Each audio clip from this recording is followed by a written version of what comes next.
রাস্তায় শহীদ হয়েছে এবং এবং আমরা তার জন্য আমরা তারেক রহমান এবং আমাদের পার্টির চেয়ারপারসন বেগম খালেদা জিয়া আপনাদের পাশে আছেন। আপনি তার ভূমি টেনশন লাগতেছিল, পরে যখন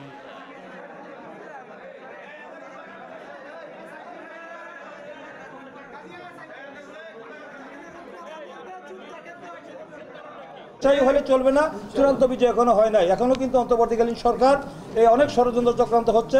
আমাদের সেই ষড়যন্ত্র ব্যাপারে আমাদের সতর্ক থাকতে হবে।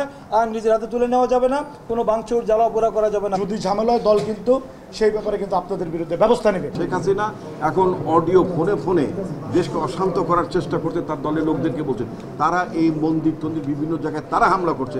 বিএনপির কোনো লোকেরা এইগুলোর সাথে মোটেই জড়িত না। ষড়যন্ত্র করছে শেখ হাসিনা, ইতিমধ্যে ষড়যন্ত্রকারী শেখ হাসিনা উস্কানি দিচ্ছেন জনগণকে। সেটার জন্য আমরা সতর্ক থাকার জন্য অনুরোধ করব।